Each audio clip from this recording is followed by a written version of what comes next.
بسم اللہ الرحمن الرحیم۔ السلام علیکم ناظرین۔ ہم فلسطین سے محبت کیوں کرتے ہیں؟ آپ کے بچے آپ سے پوچھے یا نہ پوچھے، آپ انہیں ضرور یہ بتایا کیجئے کہ ہم فلسطین سے اس لیے محبت کرتے ہیں کہ یہ فلسطین نبیوں کا مسکن اور سرزمین رہی ہے۔ حضرت ابراہیم علیہ السلام نے فلسطین کی طرف ہجرت فرمائی۔ اللہ نے حضرت لوط علیہ السلام کو اس عذاب سے نجات دی جو ان کی قوم پر اس جگہ نازل ہوا تھا۔ حضرت داؤد علیہ السلام نے اس سرزمین پر سکونت رکھی اور یہاں اپنا ایک محراب بھی تعمیر فرمایا۔ حضرت سلیمان علیہ السلام اس ملک میں بیٹھ کر ساری دنیا پر حکومت کرتے تھے۔ قرآن میں چیٹی کا وہ مشہور قصہ جس میں ایک چیٹی نے باقی ساتھیوں سے کہا، اے چیٹیوں اپنے بلوں میں گھس جاؤ، یہ قصہ یعنی فلسطین کے عسقلان شہر کی وادی میں پیش آیا تھا۔ حضرت زکریا علیہ السلام کا محراب۔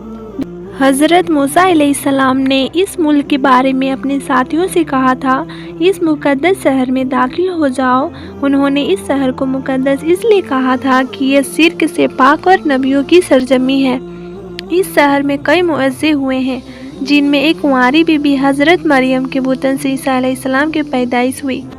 حضرت عیسیٰ علیہ السلام کو جب ان کی قوم نے قتل کرنا چاہا تو اللہ نے انہیں اسی شہر میں آسمان پر اٹھا لیا تھا۔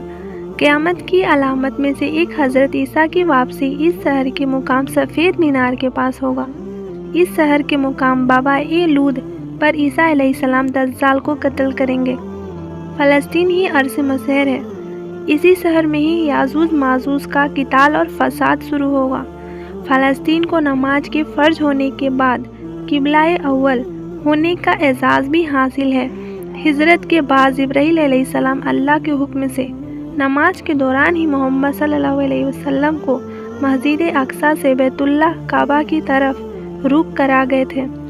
جس مسجد میں یہ واقعہ پیش آیا تھا وہ مسجد آج بھی مسجد قبلتین کہلاتی ہے۔ حضور اکرم صلی اللہ علیہ وسلم میں معراج کی رات آسمان پر لے جانے سے پہلے مکہ مکرمہ سے بیت المقدس فلسطین لائے گئے۔ اللہ کے رسول صلی اللہ علیہ وسلم کی اقتداء میں سارے نبیوں نے یہاں نماز ادا فرمائی۔ اسلام کا سنہری دور پر فاروقی میں دنیا بھر کے فتح کو چھوڑ کر محض فلسطین کی فتح کے لیے خود عمر رضی اللہ عنہ جانا اور یہاں پر جا کر نماز ادا کرنا اس شہر کی عظمت کو بتاتا ہے۔ دوسری بار یعنی 27 رجب 583 ہجری جمعہ کے دن کو صلاح الدین ایوبی کے ہاتھ اس شہر کا دوبارہ فتح ہونا۔ بیت المقدس کا نام قدس قرآن سے پہلے تک ہوا کرتا تھا۔ قرآن نازل ہوا تو اس کا نام مسجد اقصی رکھا گیا۔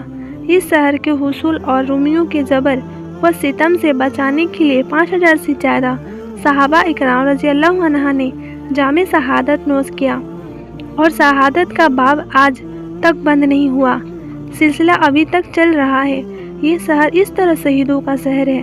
مسجد اقصی اور شام کی یہ اہمیت حرمین کی طرح ہے۔ جب قرآن پاک کی یہ آیت امت محمدی حقیقت میں اس مقدس سرزمین کے وارث ہے۔ فلسطین کی عظمت کا اندازہ اس بات سے بھی لگایا جا سکتا ہے کہ یہاں پر پڑھی جانے والی ہر نماز کا اجر 500 گنا بڑھا دیا جاتا ہے۔ نگاہ منتظر کے بیت المقدس کی فتح کے لیے یا رب پھر کسی صلاح الدین ایوبی کو بھیج دے۔ اگر آپ میرے چینل پر پہلی بار آئے ہیں تو میرے چینل کو سبسکرائب کریں، بیل آئیکن کو پریس کریں۔ تو اپنا بہت سارا خیال رکھیے۔ اللہ حافظ۔